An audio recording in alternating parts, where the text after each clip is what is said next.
Hello and welcome to the Peak Podcast. My name is Kyle Nelson. I've got my good friend and good co-host and buddy here, Mr. Eli Libby. What's up, man? What's up, man? How you doing today? Doing great. We had a little technical difficulties in the beginning, but now we're ready to go. Yes. Amazing guest. Super good energy. Very excited. And she was very patient for with us. Very thankful for that. Before we get started, I want to tell you a little bit about the Peak Podcast. We've been here before. We love having conversations with other coaches, entrepreneurs, and business owners and consultants out there to really talk about their aha moment and really find what that impact was to start what they got today. Because usually there's a really cool story behind that. There's a root to it. And if you haven't found out, we are the co-founders of Peak Fulfillment. We do solo retreats that are self-guided where you dive into self-reflection, self-discovery, and vision crafting. But without further ado, let's bring on Hannah Swain, the founder of Care of Hannah. Hannah, what's going on? Hey, just here from a rainy night in New York, but I think that, we're probably more in common than Oregon, our coastal side. You're right. Yeah, we were literally on the phone with somebody right before this in New York. They were talking about the rain too. Yes. So it's very weird. You're just probably right down the street. Yes, I know.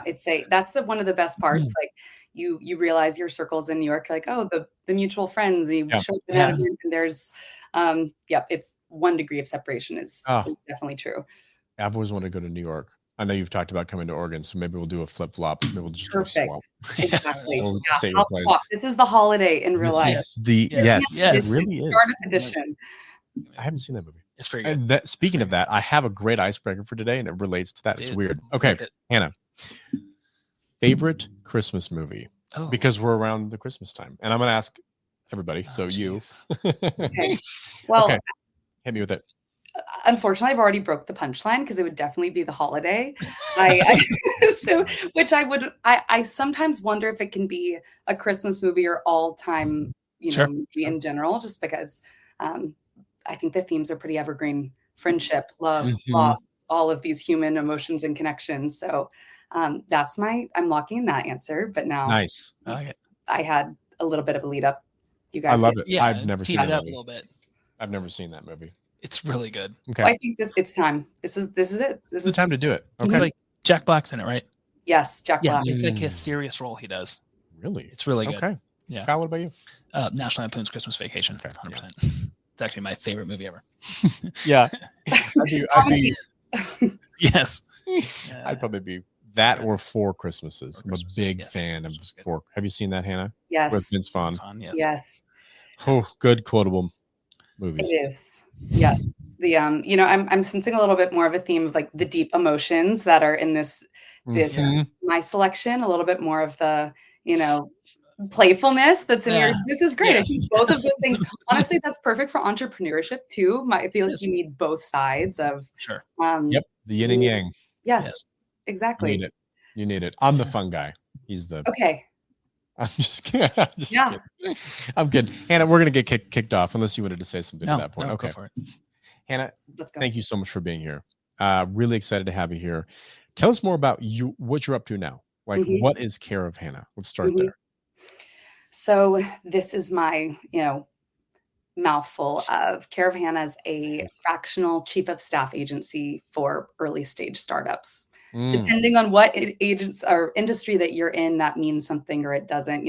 Fractional is such a buzzword these days, specifically in like consumer goods industries, and chief of staff also in CPG is pretty popular. So I was most recently at a beverage startup in alcohol space and was working in what ended up being a chief of staff capacity, running marketing, operations, HR, supply chain, R&D, cocktail tastings, depends on the day, a little bit of all of that. But, this, for lack of better words, like what's the glue that holds everything together, which, I think chief of staff in some of these early stage startups, that's the one-liner. I love that. And that I, was talking to more friends who are in these industries and like seeing some of the gaps of, okay, here's kind of a thing we need that there's not a specific job description for. And, as you're scaling, you don't always need somebody full time. So when it was time for me just to transition to something new, it made a lot of sense. And the transition to something new was I'm very burned out and I need a bit of a break. Sure. It just made sense to like pull all of these things together. And I was like, oh, this is what I love. And this is what people are need. And, That's cool. and that makes it sound quite simple, of like, this is the easy transition, but kind of was pulling all those things together over time. Very cool. Beautiful. How's that Man. done in a fractional way? Yeah.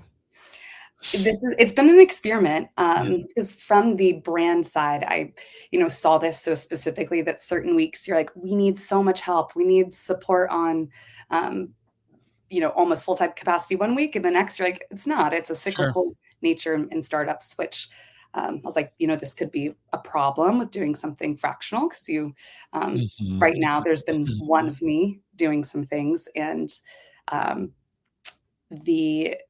the time allocation this past year, figuring out like what fractional means has been the development of scope. So I've liked to think about it in the last like year and a half of building this agency of like step one of the scientific process. Like I'm in discovery, I'm in like hypothesis testing. That's cool. That's been my mental framework of thinking about, okay, here's all the problems that we could potentially have with fractional. Totally. Everybody's everyone's needing full-time fractional from the same person. The math doesn't add up. So far, the way this has been planned is like, there's been enough of me and, contractors I work with to go around. But I think that's helped to like develop this next stage of, okay, here's like a more specific SOP that people do need. And now having more of these conversations that been able to build, these are the processes that people need. And instead of just like, here's the open wild west of like, we're out here fractionally figuring out that's cool. What the program is, like, it's sort of like learn by doing, which I feel like is the nature of learn by doing. Yep. Yeah. Very cool. I've got a question too, and this might just be just a group question. What do you guys think? You said earlier, a buzzword, a new common buzzword right now is the term and the word fractional. Why do you guys think that fractional is a buzzword right now? Because we're hearing it all the time. In our program and the people that we interact with, that seems to be like what everybody bolts on before their title now. Fractional CMO, fractional CEO. Why do you guys think that is such a buzzword right now, to Hannah's point? I can jump in just real quick. I think it's because a lot of startups realize they don't need people full-time. And they're allocating. And the cool part about someone fractional is they have experience typically in that industry already, and they can bring that experience to the table with a budget that probably works with the startup. Yeah, I agree. And I think there's a part of it that has to do with like the discipline of like owning that position and having just more freedom with someone else on the team to just be involved when they need to be involved, step back when they do. I don't know. That's kind of the way I think that makes a ton of sense. Is that what you've? No, I think that's really good. Yeah, no, absolutely. I mean, there was a quote I read, maybe it was like some AI founder who was talking about, we're going to see the rise of a single member $1 billion company in the next, 5 years. Exactly to that point. Like there's so much tech that can enable us to run efficiently and have more automations. So like definitely less need probably for full-time employees. And on the other side of like, this has existed forever. There's contractors, there's freelancers, there's consultants. Why fractional? And this is my take that people, like, while brands might not need a full-time employee, they want someone who like shares their full-time vision, that they want someone who's like bought in on that same amount that maybe like a freelancer is not as invested, or like consultants, like they're coming in and they're doing the work, but a brand needs like, I need your heart as well involved in my business. Like this isn't, this is just a observational view that fractional seems to capture a little bit more of that. Totally does. Yeah, that totally makes sense. So let's step back a little bit. How long have you been in the fractional space, and how did Caravana start? So this was, October of 2023, like officially, by the LLC, like this is coming together. This is real. But before that had been, transitioning out of working with this beverage company. And it really was, this is where you look back and you go, oh, this story all makes sense. Like, this is what I love to do. And this is where the experience was. But all of these pieces coming together, like, took months. Like maybe, Sure. Oh, I bet. maybe in, March of 2023, there was a brand who started asking me about fractional chief of staff work. I was like, I've never heard of this, like never heard of all these, words all combined together. I was like, Right. interesting. And then archived that conversation. And then a couple months later, something comes up like, oh, I was doing, marketing operations. My role was consolidated into chief of staff. That's who I was hiring for as my replacement. I was like, oh, interesting. Like, and I feel like that's the story of entrepreneurship, right? You look back and all of the dots connect. But you're like, I made them connect. Like you have to dig through all of the different points. And so at that point, there was a business partner who I'd been working with who was doing coaching and business coaching. And, we was like, this is what I'm seeing with a lot of early stage founders. He's like, this is what I'm seeing with late stage founders. I was like, okay, it seems like there's this gap that if people had a little bit of help, that they're either managing their process, or their people, or they have like just this extra capacity to get to the next level. Like there's no person out there. There's no resource, there's no program. And so, so I'd like to say it naturally came together, but it was a little bit of like, oh, this conversation and this conversation, and kind of like pulling it all together. And so then now, since, a little over a year of working with clients, having a lot of conversations with people in the industry, and then using all of those interviews. So, even though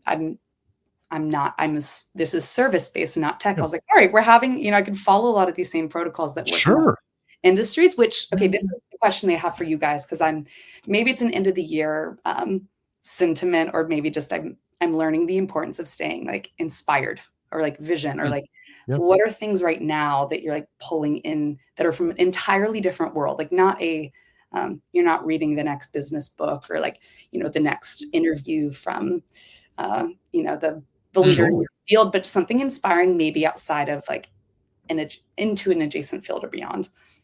I love that. That's a good question. For me, it's always being curious and like trying to always have that itch to scratch.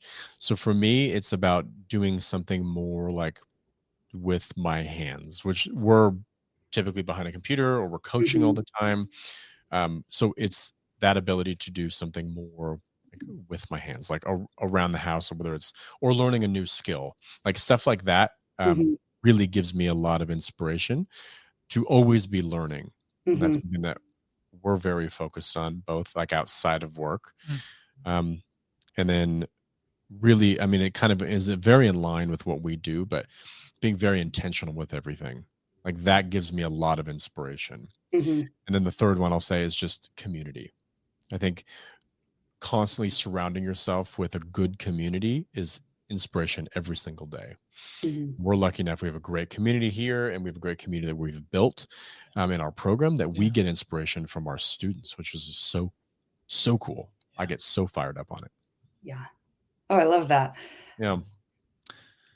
I find inspiration from the volunteer work that I do. I'm very involved in my children's school. I'm the board president there, and very involved in my church. And I get a lot of inspiration from that, because I'm able to use my skill sets in a way that I'm not trading time for dollar. I'm just trading time for passion. And so I get a lot of inspiration on that. It's a lot of time I dedicate towards it, but it's very fulfilling work I do. So if I'm not doing that, I'm just with my kids.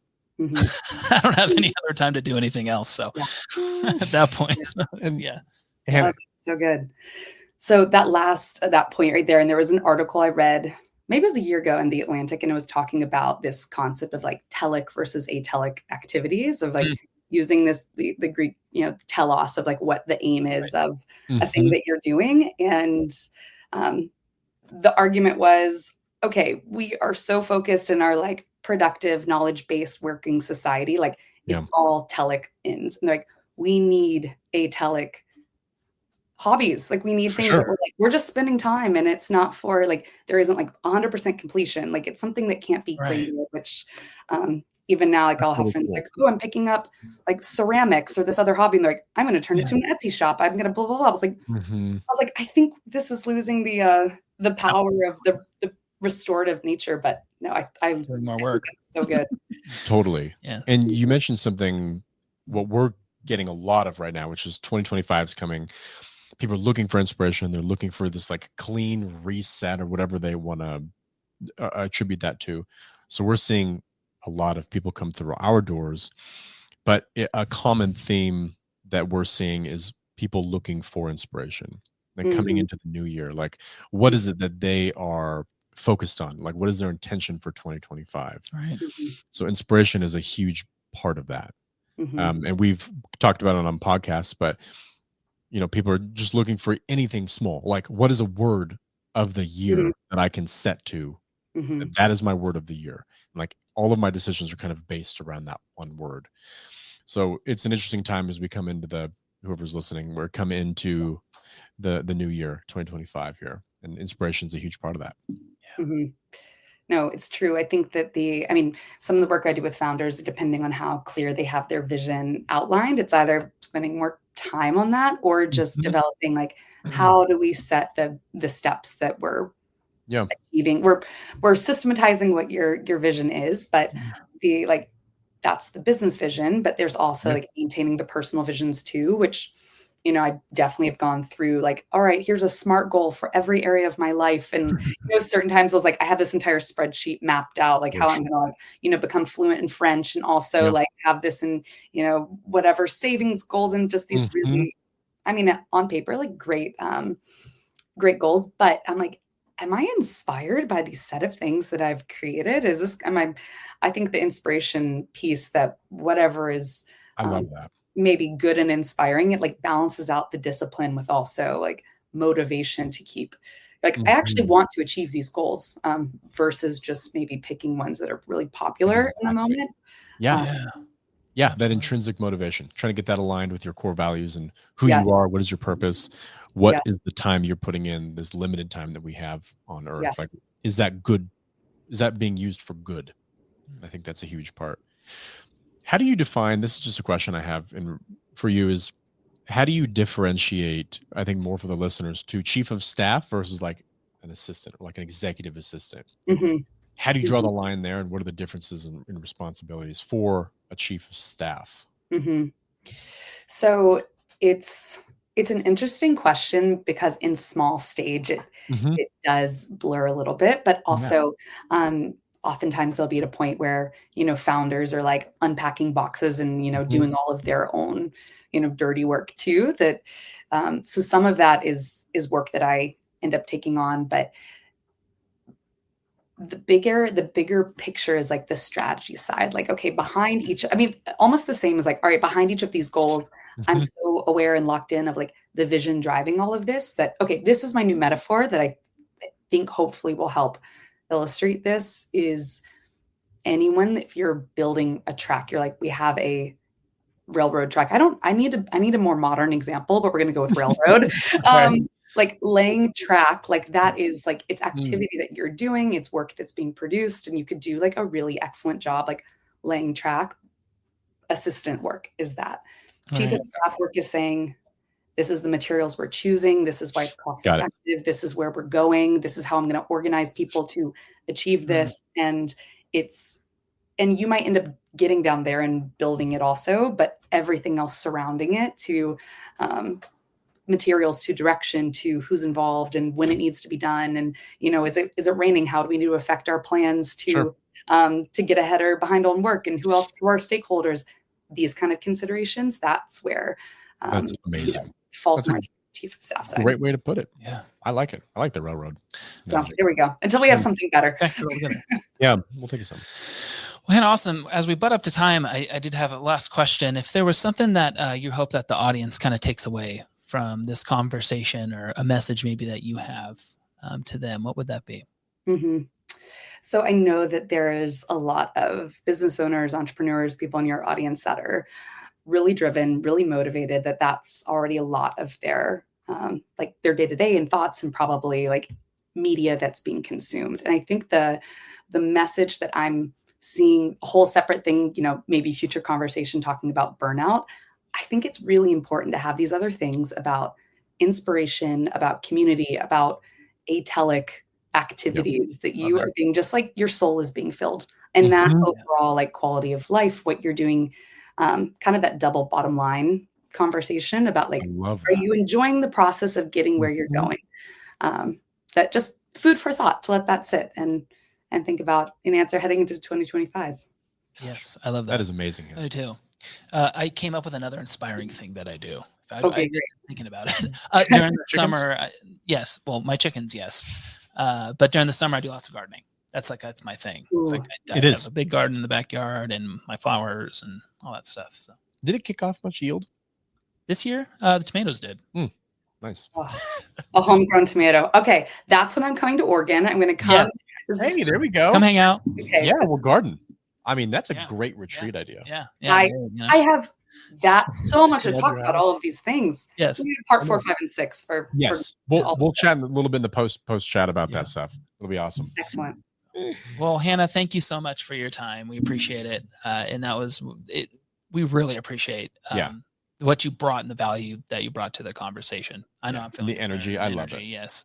Great. It was such a pleasure. I really, really appreciate you guys. Awesome. Thank you. Thanks, We'll Hannah. see you soon.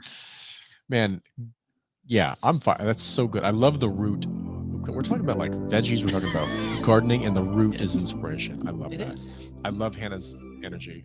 She's awesome. The pre-chat I had with her, I knew it was going to be a great episode, and that's what it was. Well, it flowed really well. There was just so much substance to it, but we kind of stayed on topic too, so it was really good. So good. Got to get her out here to. I know. some of my I know. tomatoes in the backyard. Yeah, I still haven't tried her tomatoes, but that's fine. Well, thank you so much for joining us on the Peak Podcast. And if you want to listen to great podcast episodes just like this, like with guests like Hannah, make sure to jump on anywhere you listen to podcasts, hit subscribe. We can't wait to have you along on the next Peak Podcast. See you guys.